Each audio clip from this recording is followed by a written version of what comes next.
कल्पना कीजिए, अर्धरात्रि का समय, मथुरा का कारागार, और अचानक जगत को आलोकित करता नीलमणि सा तेज।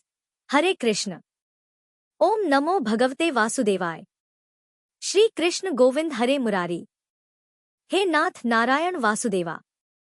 प्रिय भक्तजनों, आप सभी को श्री कृष्ण जन्माष्टमी की हार्दिक शुभकामनाएं। आज हम स्मरण करने जा रहे हैं उस दिव्य क्षण का जिसने संपूर्ण सृष्टि को आनंद और भक्ति से भर दिया। भाद्रपद मास, कृष्ण पक्ष की अष्टमी तिथि, रोहिणी नक्षत्र का पावन योग, और मथुरा के कारागार में अंधकार के बीच प्रकट हुआ एक नन्हा तेजस्वी बालक, भगवान श्री कृष्ण, जो केवल यशोदा नंद के लाल ही नहीं बल्कि समस्त जगत के पालनहार, धर्म के रक्षक और प्रेम के स्वरूप हैं।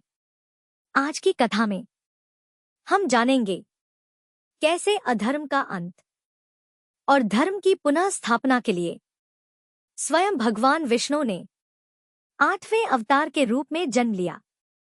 कैसे माता देवकी और वासुदेव ने अपने जीवन को दांव पर लगाकर इस दिव्य बालक को सुरक्षित गोकुल धाम पहुंचाया, और कैसे उनकी नन्ही सी मुस्कान ने संपूर्ण ब्रजभूमि को भक्ति के रंग में रंग दिया।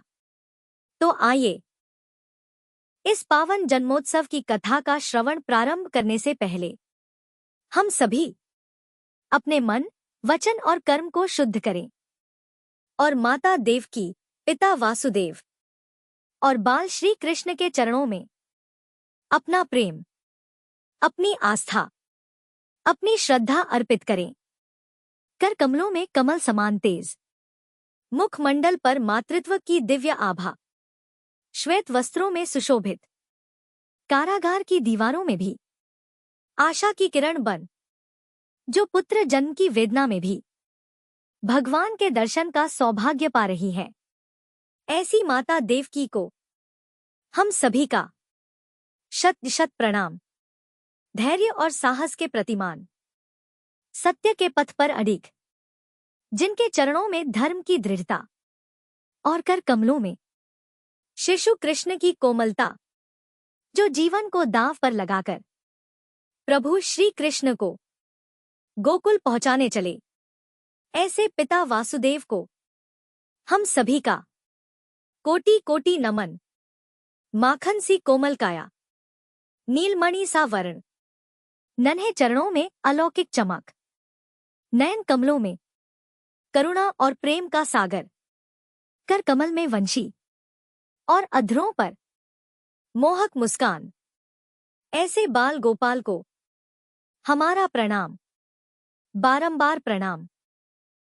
देवराज इंद्र के आग्रह करने पर देवर्षि नारद ने उन्हें श्री कृष्ण जन्माष्टमी की व्रत कथा बताते हुए इस प्रकार कहा है। देवराज इंद्र द्वापर युग की बात है। उन दिनों मथुरा में उग्रसेन नाम के एक राजा थे। स्वभाव से तो वह बहुत सीधे साधे थे। यही कारण था कि उनके पुत्र कंस ने ही उनका राज्य हड़प लिया और स्वयं मथुरा का राजा बन बैठा। कंस की एक बहन थी जिनका नाम देवकी था। कंस अपनी बहन देवकी से बहुत प्रेम करता था। देवकी का विवाह वसुदेव से तय हुआ तो विवाह संपन्न होने के बाद कंस स्वयं ही रथ हाँकते हुए अपनी बहन को उनके ससुराल छोड़ने के लिए तैयार हुआ। स्कंद पुराण के अनुसार जब वह अपनी बहन को छोड़ने के लिए जा रहा था तभी एक आकाशवाणी हुई कि जिस बहन को वह इतने स्नेह से विदा करने स्वयं ही जा रहा है, उसी बहन का 8वां पुत्र है कंस तेरा संहार करेगा। यह सुनते ही कंस क्रोधित हो गया और देवकी और वासुदेव को मारने के लिए जैसे ही आगे बढ़ा तभी वासुदेव ने आगे बढ़कर कहा कि वह देवकी को कोई नुकसान ना पहुंचाए। वह स्वयं ही देवकी की 8वीं संतान कंस को सौंप देगा। इसके बाद कंस ने वासुदेव और देवकी को मारने के बजाय कारागार में डलवा दिया। कारागार में डालते ही देवकी ने कुछ समय के बाद 7 संतानों को जन्म दिया। कंस ने सभी को एक एक करके जमीन पर पटक कर मार दिया। इसके बाद जैसे ही देवकी फिर से गर्भवती हुई तभी कंस ने कारागार का पहरा और भी कड़ा कर दिया। अब तो कंस को इतना भय लगने लगा कि उसने कारागार के भीतरी दरवाजों में बड़े बड़े मजबूत ताले लगवा दिए। दरवाजे के बाहर दैत्यों और राक्षसों को पहरेदारी के लिए नियुक्त कर दिया। कंस हर प्रकार से अपने प्राणों को बचाने का प्रयास कर रहा था। एक समय सिंह राशि के सूर्य में आकाश मंडल में जलाधारी मेघों ने अपना प्रभुत्व स्थापित किया। भादो मास के कृष्ण पक्ष की अष्टमी तिथि को घनघोर अर्धरात्रि थी। उस समय चंद्रमा भी वृष राशि में था। रोहिणी नक्षत्र बुधवार के दिन सौभाग्य योग से संयुक्त चंद्रमा की आधी रात में उदय होने पर आधी रात के उत्तर एक घड़ी जब हो जाए तो श्रुति स्मृति पुराणोक्त फल निसंदेह प्राप्त होता है। इस प्रकार बताते हुए देवर्षि नारद ने देवराज इंद्र से कहा, ऐसे विजय नामक शुभ मुहूर्त में श्री कृष्ण का जन्म हुआ और श्री कृष्ण के प्रभाव से उसी क्षण कारागार के दरवाजे स्वयं खुलते चले गए। द्वार पर पहरा देने वाले पहरेदार राक्षस सभी मूर्छित हो गए। देवकी ने उसी क्षण अपने पति वसुदेव से कहा, है स्वामी, आप निद्रा का त्याग कीजिए और मेरे इस 8वें पुत्र को गोकुल में ले जाइए। वहां इस पुत्र को नंदगोप की धर्मपत्नी यशोदा को दे दीजिए। उस समय यमुना जी अपने पूरे उफान पर थी। यमुना जी में भीषण बाढ़ आई हुई थी, किंतु जब वासुदेव जी बाला कृष्ण को एक सूप में लेकर यमुना जी को पार करने के लिए यमुना जी में उतरे तो उसी क्षण कान्हा जी के चरणों का स्पर्श होते ही यमुना जी अपने पूर्व स्थिर रूप में आ गई। किसी प्रकार वासुदेव जी गोकुल पहुंचे और नंद बाबा के घर में प्रवेश करके उन्होंने अपना पुत्र तत्काल उन्हें दे दिया। उस समय यशोदा मैया गहरी नींद में थी तो उन्होंने नवजात कन्या को उनके पास से उठाया और अपना पुत्र नवजात कन्या की जगह पर रख दिया और वापस मथुरा में लौट आए। प्रातः काल होने पर जब सभी राक्षस पहरेदार निद्रा से जागे तो कंस ने द्वारपालों से पूछा कि अब देवकी के गर्भ से क्या हुआ, इस बात का पता लगाकर मुझे बताओ। द्वारपालों ने कंस की आज्ञा को मानते हुए जब कारागार में जाकर देखा तो वहां देवकी की गोद में कन्या थी, जिसे देखकर द्वारपालों ने तुरंत कंस को बताया, किंतु कंस को तो उस कन्या से भी भय होने लगा, इसलिए वह स्वयं कारागार में गया और उसने देवकी की गोद से कन्या को छीन लिया और उसे एक पत्थर की चट्टान पर जैसे ही पटकने वाला था कि वह कन्या उसी क्षण श्री हरि की माया से आकाश की ओर चली गई और एक दिव्य ज्योति के रूप में बदल गई। उसने कंस से कहा, है दुष्ट, तुझे मारने वाला तो गोकुल में नंद बाबा के घर में उत्पन्न हो चुका है और उसी से तेरी मृत्यु भी सुनिश्चित है। मेरा नाम तो वैष्णवी है। मैं संसार के कर्ता भगवान विष्णु की माया से उत्पन्न हुई हूँ। ऐसा कहकर वह माया स्वर्ग की ओर चली गई। उस आकाशवाणी को सुनकर कंस क्रोधित हो उठा। उसने नंद बाबा के घर में पूतना राक्षसी को कृष्ण का वध करने के लिए भेजा, किंतु जब वह राक्षसी श्री कृष्ण को स्तनपान कराने लगी तो श्री कृष्ण ने उसके स्तनों से उसके प्राणों को ही खींच लिया और वह राक्षसी कृष्ण कृष्ण कहते हुए मृत्यु को प्राप्त हो गई। जब कंस को पूतना की मृत्यु का समाचार मिला तो उसने कृष्ण का वध करने के लिए बारी बारी से केशी नामक दैत्य को अश्व के रूप में, उसके बाद अरिष्ट नामक दैत्य को बैल के रूप में भेजा, किंतु यह दोनों भी श्री कृष्ण के हाथों मृत्यु को प्राप्त हो गए। इसके बाद कंस ने काल्याख्य नामक दैत्य को कौवे के रूप में भेजा, किंतु वह भी श्री कृष्ण के हाथों मारा गया। अपने बलवान राक्षसों की मृत्यु के आघात से कंस अत्यधिक भयभीत हो गया। उसने द्वारपालों को आज्ञा दी कि नंद बाबा को तत्काल मेरे सामने उपस्थित किया जाए। द्वारपाल नंद बाबा को लेकर जब उपस्थित हुए तो कंस ने नंद बाबा से कहा कि अगर तुम्हें अपने प्राणों को बचाना है तो पारिजात के पुष्प लेकर आओ। अगर तुम नहीं ला पाए तो तुम्हारा वध निश्चित है। कंस की बातों को सुनकर नंद जी ने ऐसा ही होगा कहा और अपने घर की ओर चले गए। घर आकर उन्होंने सारा वृतांत अपनी पत्नी यशोदा जी को सुनाया, जिसे श्री कृष्ण भी सुन रहे थे। एक दिन श्री कृष्ण अपने मित्रों के साथ यमुना नदी के किनारे गेंद खेल रहे थे और अचानक स्वयं ने ही गेंद को यमुना नदी में फेंक दिया। यमुना में गेंद फेंकने का मुख्य उद्देश्य यही था कि वे किसी भी प्रकार पारिजात पुष्पों को तोड़कर ले आए, इसलिए वे एक कदम के वृक्ष पर चढ़कर यमुना में कूद पड़े। कान्हा जी के यमुना में कूदने का समाचार श्रीधर नामक गोपाल ने जाकर भागते हुए यशोदा मैया को सुनाया। जिसे सुनकर यशोदा मैया नंगे पाँव ही दौड़ी दौड़ी चली आई और यमुना नदी के किनारे आ पहुंची। उन्होंने यमुना जी से प्रार्थना करते हुए कहा, है यमुना मैया, अगर मैं अपने बालक को देखूंगी तो भाद्रपद मास के रोहिणी युक्त अष्टमी का व्रत अवश्य करूंगी, क्योंकि दया दान सज्जन प्राणी ब्राह्मण कुल में जन्म रोहिणी युक्त अष्टमी, गंगाजल एकादशी, गया श्राद्ध और रोहिणी व्रत, यह सभी अत्यंत दुर्लभ व्रत हैं। हजारों अश्वमेध यज्ञ, सहस्त्रों राजसूय यज्ञ, दान, तीर्थ और व्रत करने से जो फल प्राप्त होता है वह सब कृष्णाष्टमी के व्रत को करने से प्राप्त हो जाता है।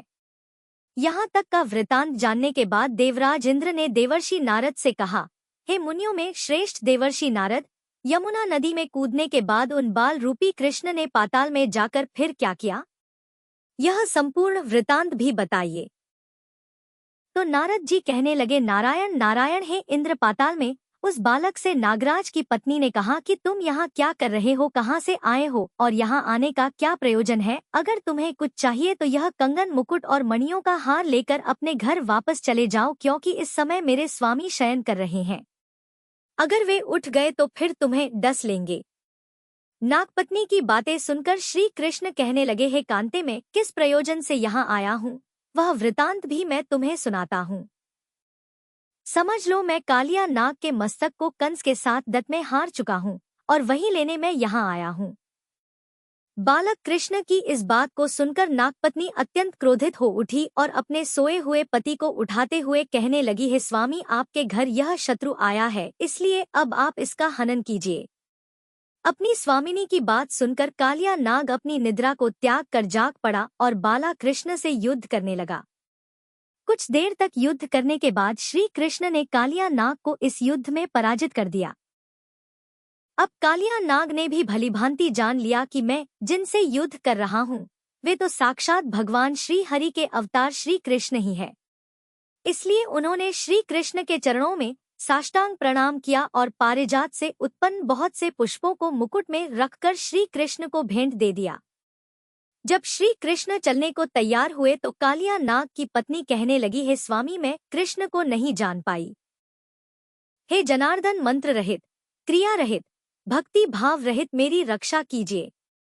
हे प्रभु, मेरे स्वामी, मुझे वापस दे दीजिए। तब श्री कृष्ण कहने लगे, हे सर्पणी दैत्यों में जो सबसे बलवान है, उस कंस के सामने मैं तेरे पति को ले जाकर छोड़ दूंगा, नहीं तो तुम अपने घर को चले जाओ। अब श्री कृष्ण कालिया नाग के फन पर नृत्य करते हुए यमुना जी के ऊपर आ गए। फिर कालिया की फंकार से तीनों लोग कंपायमान हो गए। अब कृष्ण कंस की मथुरा नगरी को चल दिए। वहां कमल पुष्पों को देखकर यमुना जी के मध्य जलाशय में वह कालिया सर्प भी चला गया।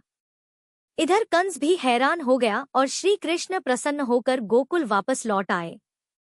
उनके गोकुल वापस लौट कर आने पर उनकी मैया यशोदा ने तरह तरह के उत्सव किए। अब देवराज इंद्र ने देवर्षि नारद से फिर पूछा, है महामुनि, संसार के प्राणी बालक श्री कृष्ण के आने पर अत्यधिक आनंदित हुए। आखिर श्री कृष्ण ने क्या क्या चरित्र किया, क्या क्या लीलाएं दिखाई, वह सभी आप मुझे बताने की कृपा कीजिए। तब देवर्षि नारद ने देवराज से कहा, है देवराज, मन को हरने वाला मथुरा नगर यमुना नदी के दक्षिण भाग में स्थित है। वहां कंस का महाबलशाही भाई चाणूर रहता था। उस चाणूर से श्री कृष्ण के मल्ल युद्ध की घोषणा की गई। हे इंद्र, श्री कृष्ण और चाणूर का मल्ल युद्ध अत्यंत आश्चर्यजनक था। चाणूर की अपेक्षा कृष्ण बाल रूप में भी थे। भैरी, शंख और मृदंग के शब्दों के साथ कंस और केशी इस युद्ध को मथुरा के जनसभा के बीच में देख रहे थे। श्री कृष्ण ने अपने पैरों को चाणूर के गले में फंसाकर उसका भी वध कर दिया। चाणूर की मृत्यु के बाद उनका मल्ल युद्ध केशी के साथ हुआ। अंत में केशी भी इस युद्ध में कृष्ण के द्वारा मारा गया। केशी की मृत्यु के बाद मल्ल युद्ध देख रहे सभी प्राणी श्री कृष्ण की जय जयकार करने लगे। बाल कृष्ण द्वारा चाणूर और केशी का वध होना अब तो कंस के लिए अत्यंत हृदय विदारक हो गया। इसलिए उसने सैनिकों को बुलाकर उन्हें आज्ञा दी कि तुम सभी अस्त्र शस्त्रों से सुसज्जित होकर कृष्ण से अभी युद्ध करो। हे इंद्र, उसी क्षण श्री कृष्ण ने गरुड़, बलराम तथा सुदर्शन चक्र का ध्यान किया, जिसके परिणाम स्वरूप बलदेव जी सुदर्शन चक्र लेकर गरुड़ पर आरूढ़ होकर आ गए। उन्हें आता देख बालक श्री कृष्ण ने सुदर्शन चक्र को उनसे लेकर स्वयं ही गरुड़ की पीठ पर बैठकर न जाने कितने ही राक्षसों और दैत्यों का वध कर डाला, कितनों के शरीर अंगभंग कर दिए। इस युद्ध में श्री कृष्ण और बलदेव ने असंख्य दैत्यों का वध भी किया। बलराम जी ने अपने आयुध शस्त्र हल से और श्री कृष्ण ने सुदर्शन चक्र से माघ मास के शुक्ल पक्ष की सप्तमी को विशाल दैत्यों के समूह का सर्वनाश कर डाला। जब अंत में केवल दुराचारी कंस ही बचा रह गया तो श्री कृष्ण कहने लगे, हे दुष्ट अधर्मी दुराचारी, अब मैं इस महायुद्ध स्थल पर तुझसे युद्ध कर तेरा वध कर इस संसार को तुझसे मुक्त कराऊंगा। ऐसा कहते हुए श्री कृष्ण ने उसके बालों को पकड़ लिया और कंस को घुमाकर पृथ्वी पर पटक दिया, जिससे उसकी मृत्यु हो गई। कंस के मरने पर देवताओं ने आकाश से पुष्प वर्षा की। प्रिय भक्तजनों, आज हमने उस दिव्य रात्रि की कथा सुनी जब कारागार के अंधकार में भी आशा और भक्ति का दीप प्रज्वलित हुआ। माता देवकी के हृदय की वेदना, पिता वासुदेव का अद्भुत साहस और बाल गोपाल का मोहक अवतरण, यह सब हमें यह सिखाते हैं कि जब जीवन में संकट आए तो विश्वास, धैर्य और ईश्वर भक्ति ही हमें पार लगाती है। श्री कृष्ण का जन्म केवल मथुरा में ही नहीं हुआ था, बल्कि हर उस हृदय में हुआ जो प्रेम, सत्य और करुणा से भरा हुआ है। आज भी जब हम उनका नाम स्मरण करते हैं, राधे कृष्णा कृष्णा कृष्णा राधे राधे, तो हमारे भीतर की नकारात्मकता नष्ट होती है और जीवन में आनंद का संचार होता है। इस पावन जन्माष्टमी पर लड्डू गोपाल के चरणों में हम यही प्रार्थना करें कि हमारे जीवन में सदैव धर्म का प्रकाश, प्रेम का प्रवाह और भक्ति का अमृत बना रहे। सभी के घर आंगन में सुख, शांति और समृद्धि का वास हो और श्री कृष्ण की वंशी की मधुर धुन आपके जीवन को आनंदमय बनाती रहे। अब आज की कथा का समापन हम करते हैं श्री कृष्ण चालीसा के पाठ के साथ ही। आप सब भी श्री कृष्ण चालीसा का आनंद उठाइए। बंसी शोभित कर मधुर नील जलत तन, श्याम अरुण अधर जनु बिंबा फल नयन, कमल अभिराम पूर्ण इंद्र अरविंद मुख, पीतांबर शुभ साज, जय मन मोहन मदन छवि, कृष्ण चंद्र महाराज जय, यदुनंदन जय, जगवंदन जय, वासुदेव देवकी की नंदन जय, यशोदा सुत नंद दुलारे जय, प्रभु भक्तन के धृक तारे जय, नट नागर नाग नथिया, कृष्ण कन्हैया धेनु चरया, पुनि नख पर प्रभु गिरिवर धारो, आओ दीनन कष्ट निवारो, बंशी मधुर अधर धर तेरी होवे पूर्णा, मनोरथ मेरो आओ, हरि पूर्णिमा माखन चाखो, आज लाज भारत की राखो, गोल कपोल चबुक अरुणा रे, मृदु मुस्कान मोहिनी डारे, रंजित राजीव नयन, विशाला मोर मुकुट वैजती माला, कुंडल श्रवण पीत पट आए, कटी कणिका का छन का छे, नील जलद सुंदर तन सोहे, छवि लख सुर नर मुनि मन मोहे, मस्तक तिलक अलग घुंघराले, आओ कृष्ण बांसुरी वाले कर पै पान पूत नहीं, तारियो अका बका कागासुर मारियो, मधुवन जलत अग्नि जब ज्वाला भय, शीतल लखितः नंदलाला सुरपति, जब ब्रज चढ़ो रसाई मसूर धार, वारी वर्षाई लगत लगत ब्रज चहन बहायो, गोवर्धन नख धारी बचायो, लख यदा मन भ्रम अधिकाई मुखम, मह 14 भुवन दिखाई दुष्ट, कन सती उधम मचाई, ओ कोटि कमल जब फूल मंगायो, नाथी काल यही तब तुम लीने चरण चिन्ह दे निर्भय कीन करी, गोपिन संग रास विलासा सबकी पूर्ण करी अभिलाषा, केतिक महा असुर संग हारियो, कंसह केश पकड़ दे मारियो मात, पिता की बंदी छुड़ाई, उगर सेन कह राज दिलाई, मह से मृतक 6 सुत लायो, मातु देव की शोक मिटायो, भौमासुर मुर दैत्य संहारो, लाए त 10 सहस कुमारो दे भी नहीं, तृण चीर संहारा, जरा सिंधु राक्षस कह मारा, असुर बकासुर आदिक मारो, भक्तन के तप कष्ट निवार्यो, दीन सुदामा के दुख टारो, तंदुल 3 मूठ मुख डारियो, प्रेम के साग विदुर घर मांगे, दुर्योधन के मेवा त्यागे, लख प्रेम की महिमा भारी, ऐसे श्याम दीन हितकारी, भारत के पारथ रथा के लिए चक्र कर नहीं, बलता के निज गीता के ज्ञान सुनाए, भक्तन हृदय सुधा वर्षाए, मीरा थी ऐसी मतवाली, विष पी गई बजाकर ताली, राणा भेजा सांप पिटारी, शालिग्राम बने बनवारी, निज माया तुम विधा दिखायो, उते संशय सकल मिटायो, तब शत निंदा करी तत्काला, जीवन मुक्त भयो शिशुपाला, जब ही द्रौपदी टेरर लगाई, दीनानाथ लाज अब जाई, तुरतः वसन बने नंदलाला, बड़े चीर भय अरि मोह काला, असनाथ के नाथ कन्हैया डूबत भंवर बचावत नया, सुंदर दास आस उधारी दया दृष्टि की जय, बनवारी नाथ सकल मम कुमति निवारो, क्षमहु बेगी अपराध हमारो, खोलो पट अब दर्शन दीजिए, बोलो कृष्ण कन्हैया की जय, बोलो कृष्ण कन्हैया की जय, बोलो कृष्ण कृष्ण कन्हैया की जय। यह चालीसा कृष्ण का पाठ करे उधारी, अष्ट सिद्धि नवनिधि फल लहे पदार्थचारी, बोलो श्री कृष्ण भगवान की जय। यदि आपको यह कथा पसंद आई हो तो इसे प्रेम से लाइक करें, अपने मित्रों और परिवार के साथ शेयर करें और ऐसी ही भक्ति रस भरी कथाओं के लिए हमारे चैनल को सब्सक्राइब करना न भूलें।